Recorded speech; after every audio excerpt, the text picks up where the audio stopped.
Hello everyone, welcome back to the channel. आज की video में हम इंट्रोडक्शन टू माइक्रो इकोनॉमिक्स का पार्ट 2 करने वाले हैं और इस चैप्टर को ही कंप्लीट करने वाले हैं। तो चलिए बिना किसी देरी के वीडियो को शुरू करते हैं और चलते हैं सीधा अपनी आईपैड की स्क्रीन पर।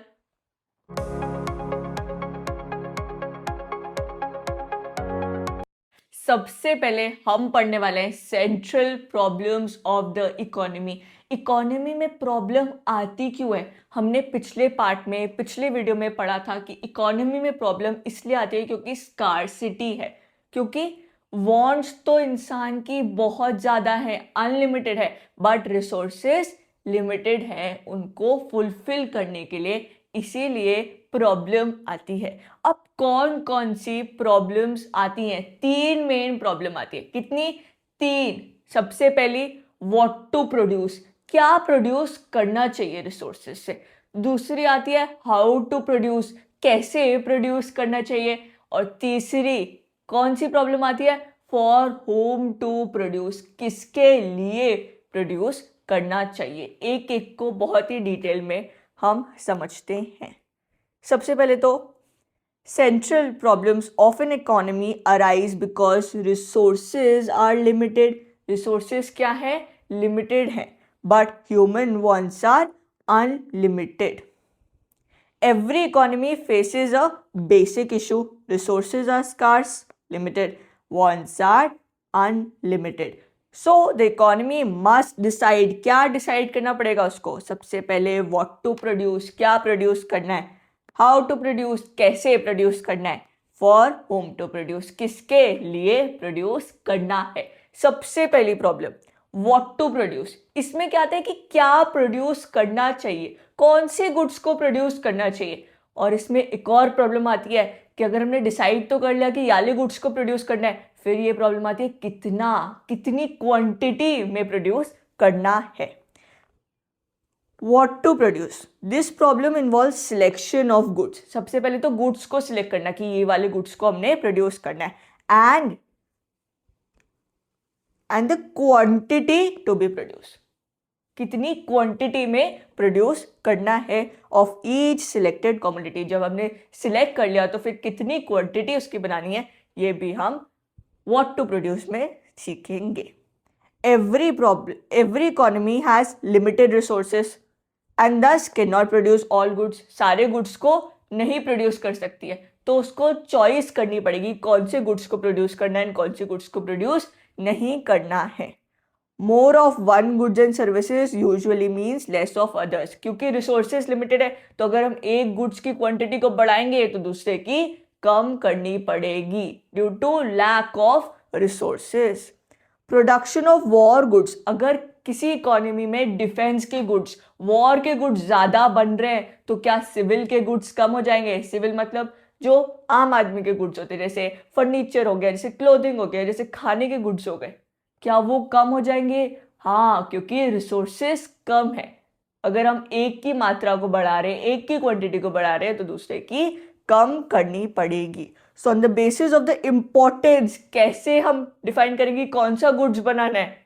उसकी इंपॉर्टेंस के लिए, उस कितना वो इंपॉर्टेंस क्रिएट कर रहा है, कितना वो ज़्यादा इंपॉर्टेंट है। जैसे अगर किसी इकोनॉमी में वॉर गुड्स ज़्यादा इंपॉर्टेंट है तो वो बनेंगे, किसी में सिविल गुड्स ज़्यादा इंपॉर्टेंट है तो वो बनेंगे। An economy has to decide which goods should be produced and in what quantity on the basis of their importance. The problem of what to produce has two aspects. दो aspects होते हैं। सबसे पहले तो what possible commodities to produce, कौन से goods produce होंगे, और जब हमने उसको सॉल्व कर लिया तो दूसरी प्रॉब्लम आती है कितनी क्वांटिटी में गुड्स प्रोड्यूस होंगे। The economy must decide which type of goods to be produce, कौन से कंज्यूमर गुड्स जो आम आदमी के लिए यूज होते हैं, खाने पीने के। दूसरा कैपिटल गुड्स, जो फर्म्स, जो कंपनी यूज करती है, मशीनरी एंड इक्विपमेंट्स वगैरह, वो बनने चाहिए। लग्जरी गुड्स जैसे गाड़ी वगैरह बननी चाहिए, या डिफेंस के गुड्स या वॉर गुड्स बनने चाहिए। ये एक चॉइस करना पड़ता है, हमें चूज करना पड़ता है कि हमें कौन से गुड्स प्रोड्यूस करने हैं। Since resources are limited not all goods can be produce, सारे गुड्स को नहीं प्रोड्यूस कर सकते हैं, हमें चूज करना पड़ेगा कि हमें ये बनाने हैं या फिर ये बनाने हैं। Then how much to produce, कितना प्रोड्यूस करना है, quantity. After deciding what to produce, the next step is in what quantity should each good be produced. Resources must be allocated between different goods. Producing more of one goods means producing less of other. अगर एक की मात्रा को बढ़ाते जाओगे तो दूसरे की मात्रा को कम करना पड़ेगा क्योंकि रिसोर्सेस कम है।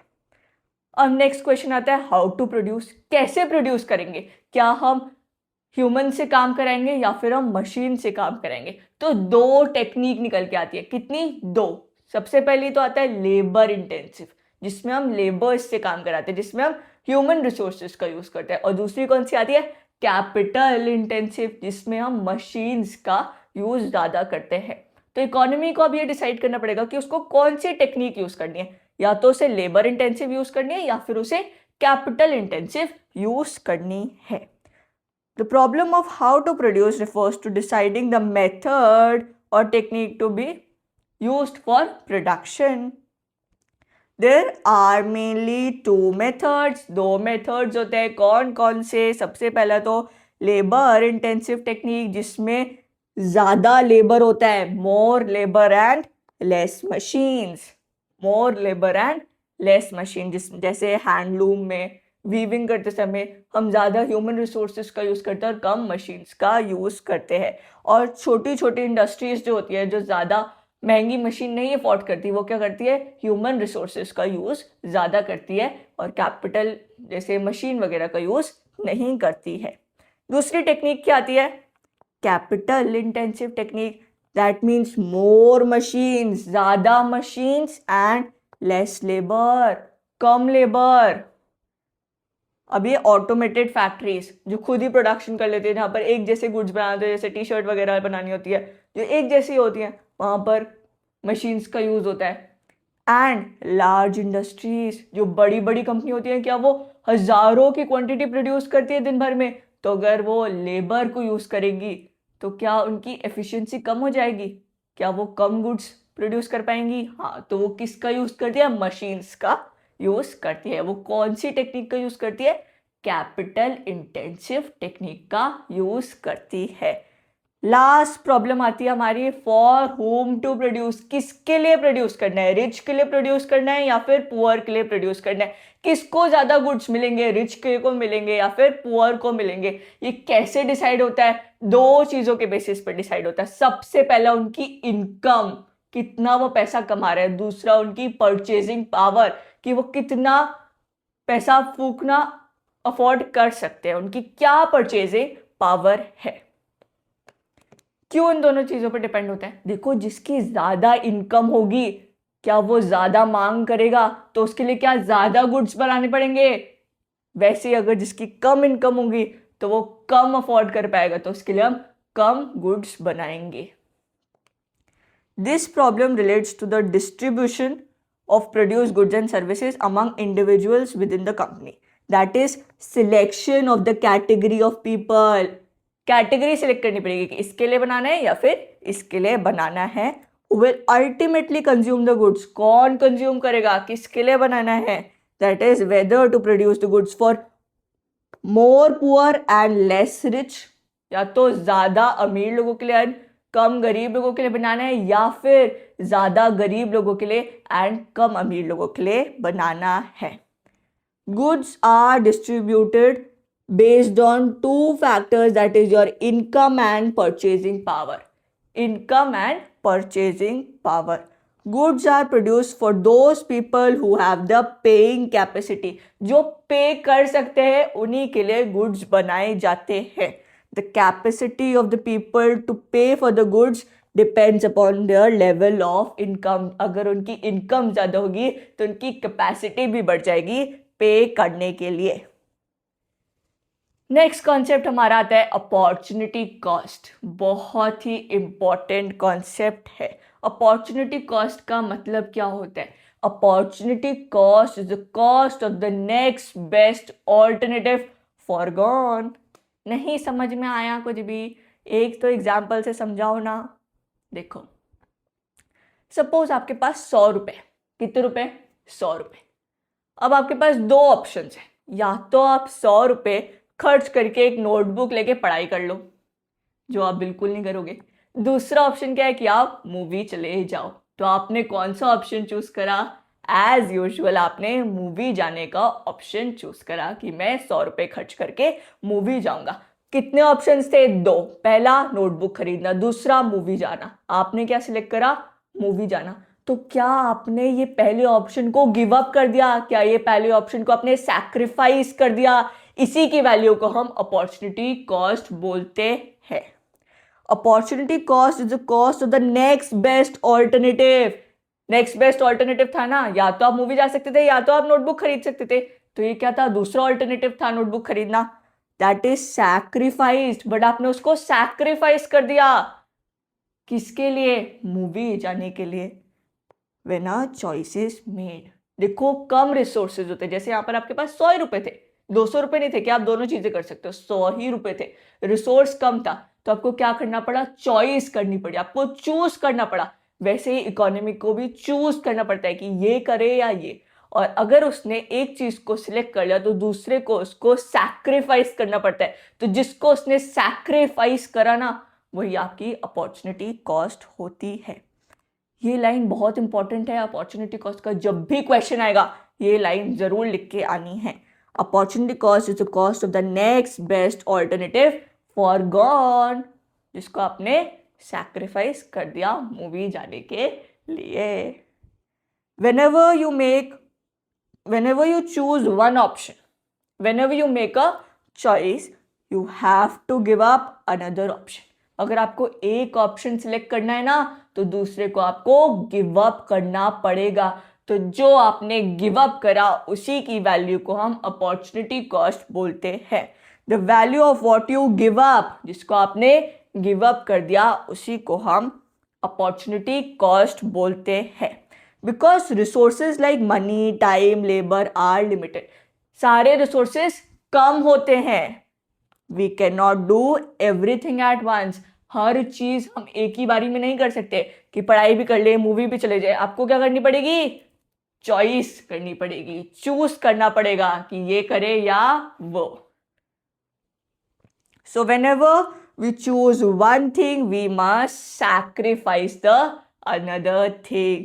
That sacrifice is the opportunity cost. क्या बोलते हो सैक्रिफाइस को? अपॉर्चुनिटी कॉस्ट बोलते हैं। वही एग्जाम्पल दिया है, that suppose you have 100 rupees, you can buy a notebook, go for a movie. If you by the movie ticket as usual, you cannot buy the notebook. Therefore, the notebook becomes the opportunity cost. The value of the notebook becomes the opportunity cost. Last concept and chapter खत्म। कौन सा concept है? Production possibility frontier. क्या होता है ये? देखो, सबसे पहले तो एक ग्राफिकल रिप्रेजेंटेशन है। इसको हम ग्राफ में दिखाते हैं। किस चीज को दिखाते हैं? ये कॉम्बिनेशन होता है किसका? दो गुड्स का, जो इकोनॉमी प्रोड्यूस करेगी with the help of given resources and technology. ये ग्राफिकल रिप्रेजेंटेशन है जिसमें आप कॉम्बिनेशन दिखाते हो दो गुड्स का जो इकोनॉमी प्रोड्यूस कर सकती है with the given amount of resources. किसी भी अमाउंट का रिसोर्सेस अगर आपको दिया हुआ है या फिर टेक्नोलॉजी दिया हुआ है, तो आप कैसे कैसे दो गुड्स को प्रोड्यूस कर सकते हो, क्या क्या कॉम्बिनेशन लगा सकते हो। इसको पूरा समझने के लिए ना एक थोड़ा अपनापन वाला एग्जाम्पल हो जाता ना, तो मजा ही आ जाता। अब देखो, आपने आज सोचा, आपको नया नया जोश चढ़ा है कि भाई 11th स्टैंडर्ड है, नया नया जोश है, आज तो मैं 8 घंटे पढ़ूंगा। कितने घंटे? 8 घंटे, पूरे 8 घंटे। ये हमने फिक्स कर लिया कि हम 8 ही घंटे पढ़ेंगे। ना हम कम करेंगे कि 7 कर ले, ना हम ज़्यादा करेंगे कि 9 कर ले। फिक्स रहेगा। क्या है ये? टाइम है आपका। टाइम क्या होता है? रिसोर्स है एक। तो ये फिक्स्ड रिसोर्स है कि 8 ही घंटे पढ़ना है। अब क्या क्या कॉम्बिनेशन करेंगे? पहले तो हम 2 सब्जेक्ट सिलेक्ट करेंगे। आपने सिलेक्ट करा या तो मैं बिजनेस पढ़ूंगा और मैं अकाउंट्स पढ़ूंगा। ये 2 सब्जेक्ट आपने चूज कर लिए। कितने करे? 2। 3 करे क्या? नहीं। कितने करे? 2। कॉम्बिनेशन बनाते हैं, बिजनेस का एंड हमारा अकाउंट्स का। सबसे पहला कॉम्बिनेशन, ए कॉम्बिनेशन, आपने सोचा 8 के 8 घंटे बिजनेस पढ़ूंगा और बिजनेस के 21 चैप्टर पढ़ूंगा। कितने? 21 चैप्टर। अकाउंट्स नहीं पढ़ूंगा, 0, एक भी चैप्टर नहीं पढ़ूंगा अकाउंट्स। फिर आपने एक और कॉम्बिनेशन बनाया कि एक अकाउंट्स का चैप्टर पढ़ लेता हूं और 20 बिजनेस के चैप्टर पढ़ लेता हूं। फिर आपने कॉम्बिनेशन बनाया कि 2 अकाउंट्स के चैप्टर पढ़ लेता हूं और 18 बिजनेस के चैप्टर पढ़ लेता हूं। फिर एक बनाया कि 3 अकाउंट्स के चैप्टर पढ़ लेता हूं और बिजनेस के 15 चैप्टर पढ़ लेता हूं। फिर आपने ई कॉम्बिनेशन बनाया कि 4 पढ़ लेता हूं और इसके बिजनेस के 11 पढ़ लेता हूं। फिर आपने एक और बनाया कि इसके 5 पढ़ लेता हूं और इसके 6 चैप्टर्स पढ़ लेता हूं। फिर आपने एक और बनाया जी कॉम्बिनेशन, लास्ट कॉम्बिनेशन, जिसमें आपने सोचा कि 6 के 6, 8 के 8 घंटे आप 6 चैप्टर अकाउंट्स के पढ़ लोगे और 0 बिजनेस के चैप्टर्स पढ़ोगे। देखो, क्या आपका रिसोर्स फिक्स था? बिल्कुल। क्या आपने 2 ही सब्जेक्ट्स को सिलेक्ट करा? बिल्कुल। अब यहां पर आप एक चीज नोटिस करना, यहां पर एक आपने चैप्टर सैक्रिफाइस करा, आपका एक चैप्टर बढ़ा। यहां पर आपने 2 सैक्रिफाइस करे, फिर आपका एक बढ़ा। यहां पर आपने 3 सैक्रिफाइस करे, फिर आपका एक बढ़ा। यहां पर आपने 4 सैक्रिफाइस करे, फिर आपका एक बढ़ा। यहां पर आपने 5 सैक्रिफाइस करे, फिर आपका एक बढ़ा। यहां पर आपने 6 के 6 को सैक्रिफाइस कर दिया, फिर आपका एक बढ़ेगा। ऐसा क्यों हुआ? क्योंकि आप दोनों ही बिजनेस और अकाउंटेंसी में एक जैसे नहीं हो। किसी में आप होशियार हो, कोई सब्जेक्ट आपका स्ट्रांग है और कोई सब्जेक्ट आपका वीक है। तो अगर आपको अकाउंट्स का एक चैप्टर बढ़ाना है ना, तो आपको बिजनेस का ज्यादा चैप्टर को सैक्रिफाइस करना पड़ेगा। देखो, एक बढ़ाने के लिए 2 को सैक्रिफाइस करा, फिर एक बढ़ाने के लिए 3 को सैक्रिफाइस करा।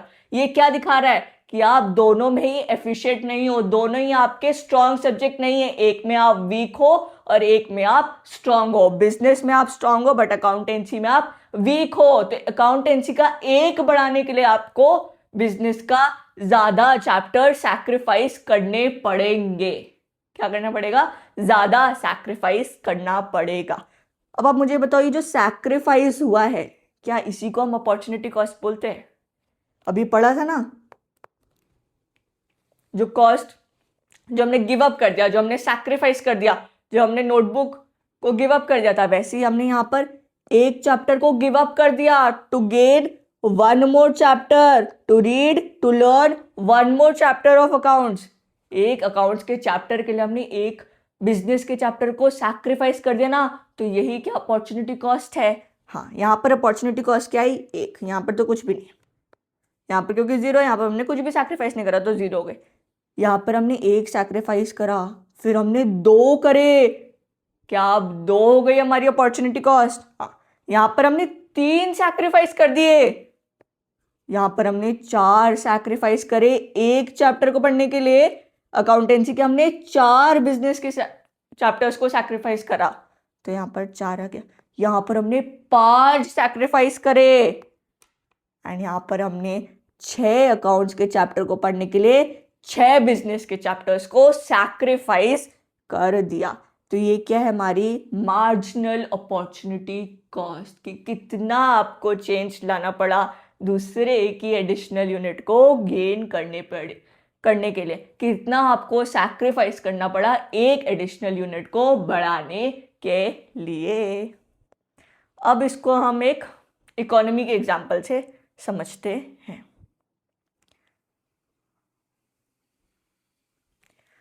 Production possibility frontier, it refers to the graphical representation of all the possible combination, कि हाँ ये combination बन सकते हैं, सारे ही possible combinations आपने लिख लिए of 2 goods, कितने थे? 2। आपके सब्जेक्ट्स में कितने थे? 2।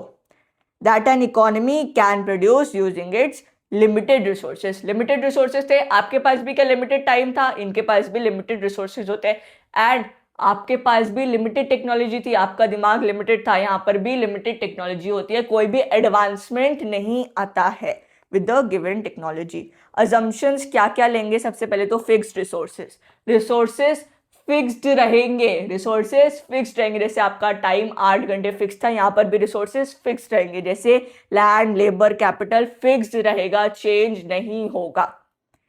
दूसरा, टेक्नोलॉजी इज कांस्टेंट, कोई भी टेक्नोलॉजी में चेंज नहीं आएगा, नो इम्प्रूवमेंट इन मशीन्स और method, and same technology is used through out, पूरे ही प्रोसेस में सेम टेक्नोलॉजी यूज होगी। देन तीसरा, क्या आपने 8 के 8 घंटे पढ़ाई करी थी? यहीं पे यहाँ पर भी हम full efficient use of resources करेंगे। क्या हम सारे ही लेबर्स को फुल एफिशिएंटली यूज करेंगे, अच्छे से यूज करेंगे? हाँ। क्या हम सारे रिसोर्सेज को अच्छे से यूज करेंगे उन गुड्स को प्रोड्यूस करने में? क्या आपने 8 घंटे पूरा करा था, उस पूरे रिसोर्स को अच्छे से यूज करा था? क्या आपने उसको 7 घंटे या उसको 9 घंटे कर दिया था? नहीं, फुल एफिशिएंटली यूज करा था। All resources are fully use, no employment, कोई भी एम्प्लॉयमेंट, अनएम्प्लॉयमेंट नहीं है, कोई भी वेस्टेज नहीं हुई है, कोई भी अनएम्प्लॉयमेंट नहीं हुआ है और कोई भी वेस्टेज नहीं हुई है। Resources are not equally efficient, जैसे आप दोनों ही सब्जेक्ट्स में एफिशिएंट नहीं थे, वैसे यहाँ पर रिसोर्सेज भी एफिशिएंट नहीं है। क्या पता लेबर एक काम को करने में अच्छा हो, दूसरे काम को करने में अच्छा नहीं हो, क्या पता हमें एक काम को करने में ज्यादा टाइम लगे, दूसरे को करने में इतना टाइम ना लगे। तो रिसोर्सेज क्या इक्वली एफिशिएंट है? नहीं, रिसोर्सेज इक्वली एफिशिएंट नहीं है, and only 2 goods are produce, 2 goods produce होंगे। अब हमने पॉसिबिलिटीज ली किसको? बर्गर्स एंड पिज्जा बनाने की। इकोनॉमी ने 2 गुड्स बनाने, कौन कौन से? Burgers and pizzas. यहाँ पर हमने 21 बर्गर बनाए, तो हमने 0 पिज्जा बनाया। सारा टाइम, सब कुछ, सारे रिसोर्सेज बर्गर्स को बनाने में लग गया। फिर हमने यहाँ पर 20 बनाए, 1 को सैक्रिफाइस करा, यहाँ पर 1 को गेन करा। यहाँ पर हमने 2 को सैक्रिफाइस करा, 1 को गेन करा। यहाँ पर हमने 3 को सैक्रिफाइस करा, फिर 1 को गेन करा। यहाँ पर हमने 4 को सैक्रिफाइस करा, फिर 1 को गेन करा। यहाँ पर हमने 5 को सैक्रिफाइस करा, फिर 1 गेन करा। यहाँ पर हमने 6 के 6 को सैक्रिफाइस करा, फिर 1 को गेन करा। ऐसा क्यों हुआ? क्योंकि बर्गर्स बनाने में कम टाइम लगता है, कम रिसोर्सेज लगते हैं, वहीं पिज्जा को बनाने में ज्यादा टाइम लगता है, ज्यादा रिसोर्सेज लगते हैं। तो एडिशनल यूनिट ऑफ पिज्जा बनाने के लिए हमें ज्यादा से ज्यादा बर्गर्स की क्वांटिटी को कम करना पड़ा। मार्जिनल अपॉर्चुनिटी कॉस्ट क्या होगी? कि यहाँ पर हमने 1 को सैक्रिफाइस करा, यहाँ पर हमने 2 को सैक्रिफाइस करा, यहाँ पर हमने 3 को सैक्रिफाइस करा, यहाँ पर हमने 4 को सैक्रिफाइस करा, यहाँ पर हमने 5 को सैक्रिफाइस करा, यहाँ पर हमने 6 को सैक्रिफाइस करा है, to gain 1 additional unit of pizza. एक एडिशनल यूनिट पिज्जा की बनाने के लिए हमें इतना सैक्रिफाइस करना पड़ा है। एमआरटी क्या होता है? एमआरटी रेशियो है किसका? Units sacrifice divided by units gained. यहाँ पर कितनी यूनिट सैक्रिफाइस हुई है? 1 बर्गर की सैक्रिफाइस हुई है यहाँ पर 1 पिज्जा बनाने के लिए, है ना। यहाँ पर 2 की सैक्रिफाइस हुई 1 पिज्जा बनाने के लिए। यहाँ पर देखो, यहाँ पर चेंज इन, रुको यार थोड़ा ब्लैक कलर के थे, यहाँ पर क्या हुआ है? इधर देखो, चेंज इन बर्गर्स, क्या लिखा है formula? Divided by change in pizza, कि कितना बर्गर चेंज हुआ, कितना पिज्जा चेंज हुआ यहाँ पर। फिर हमने 3 को सैक्रिफाइस करा 3 को गेन करने के लिए, यहाँ पर हमने 4 को सैक्रिफाइस करा 1 को गेन करने के लिए, यहाँ पर हमने 5 को सैक्रिफाइस करा 1 को गेन करने के लिए, यहाँ पर हमने 6 को सैक्रिफाइस करा 1 को गेन करने के लिए। रेशियो बता रहा है, मार्जिनल अपॉर्चुनिटी कॉस्ट रेशियो नहीं बता रहा था, बट एमआरटी क्या बता रहा है? रेशियो बता रहा है। Marginal opportunity cost refers to the number of units a commodity sacrificed to gain 1 additional unit। यहाँ पर हमने 1 को सैक्रिफाइस करा टू गेन 1 एडिशनल यूनिट, यहाँ पर हमने 2 को सैक्रिफाइस करा टू गेन 1 एडिशनल यूनिट। तो ये क्या हमारा मार्जिनल अपॉर्चुनिटी कॉस्ट। वैसे marginal rate of transformation that is MRT क्या है?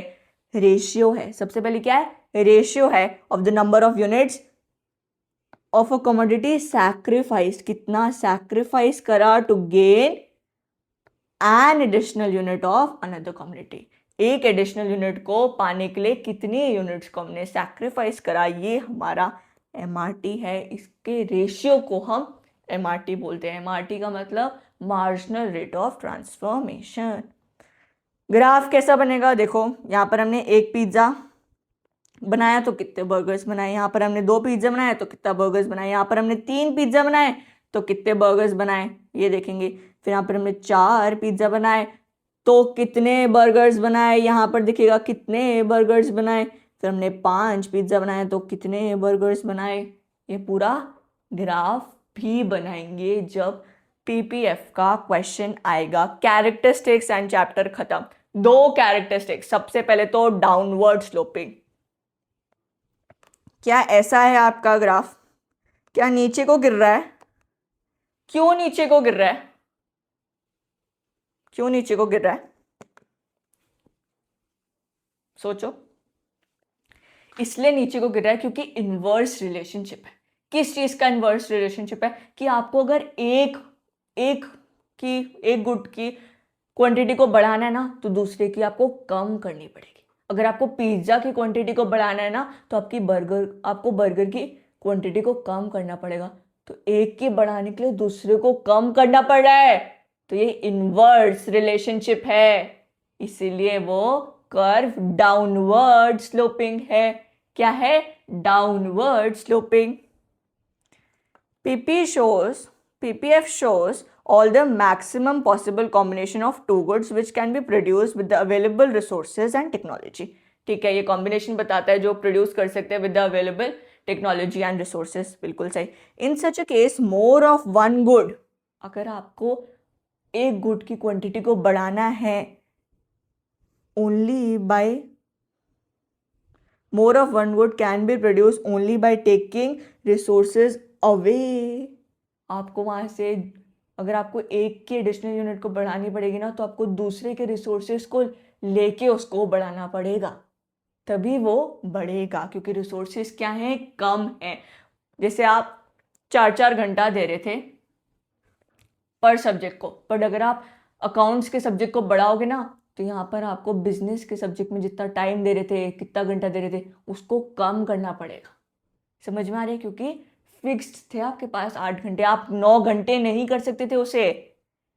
As there exist an inverse relationship, कि एक को बढ़ा रहे हो तो दूसरे को कम करना पड़ेगा, इसीलिए वो कर्व डाउनवर्ड स्लोपिंग होता है from left to right. Concave shaped क्यों होता है? कॉनकेव कॉन्वेक्स तो पढ़ा होगा 10th में, लेंसेज। ये कॉनकेव शेप क्यों हो रहा है? ऐसे क्यों शेप्ड है इसका? ड्यू टू एमआरटी की वजह से। क्योंकि अगर आपको एक एडिशनल यूनिट बढ़ानी पड़ रही है ना, तो आपको ज़्यादा से ज़्यादा यूनिट्स को सैक्रिफाइस करना पड़ रहा है। अगर आपको एक यूनिट बढ़ानी है ना, तो आपको ज़्यादा सैक्रिफाइस करना पड़ेगा। अगर आपको एक बढ़ानी है तो आपको यहाँ पर ज़्यादा सैक्रिफाइस करना पड़ रहा है। एमआरटी की वजह से वो कॉनकेव शेप होता है। PP is concave shaped because of the increasing marginal rate of transformation. क्या इंक्रीज होते जा रहा है? क्या ये नंबर इंक्रीज होते जा रहा है? अच्छे से देखना। यहाँ पर 1 था, यहाँ पर 1 था, यहाँ पर 2 हुआ, यहाँ पर 3 हुआ। क्या ये बढ़ते ही जा रहा है, बढ़ते ही जा रहा है, बढ़ते ही जा रहा है? इसीलिए वो स्लोप हमारा कॉनकेव शेप्ड होता है। That is more and more units of one commodity are sacrifice to gain an additional or unit of another commodity and chapter हमारा खत्म। इजी था? अगर था तो आप लाइक करो, अगर नहीं लगा इजी तो वीडियो को फिर से देखो जो पार्ट नहीं समझ में आया, एंड फिर समझो क्योंकि इजी पीजी है। अगर आपको समझने में थोड़ी सी डिफिकल्टी हो रही है तो वो नॉर्मल है, क्योंकि ये नया नया चैप्टर है, नए नए कॉन्सेप्ट्स है, अचानक से दिमाग में नहीं जाते हैं, टाइम लेते हैं, पेशेंस मांगते हैं। पेशेंस दोगे सब होगा। आज के लिए इतना ही। Thank you so much for watching. If you like the video please like it and please add your valuable comment as well, and if you haven't subscribe the channel please do. अब वो तोतला बना रहा है क्योंकि इतना सारा पढ़ा दिया। तो if you haven't subscribe the channel please do, and thank you so much for watching. Bye bye, see in the next video, all the best. And इसके जितने क्वेश्चंस आपको आपकी कोई सी बुक में मिल सकते हैं उससे ज़रूर ट्राई करना, एंड प्लीज़ इसको रिवाइज भी करना। Thank you so much for watching, bye.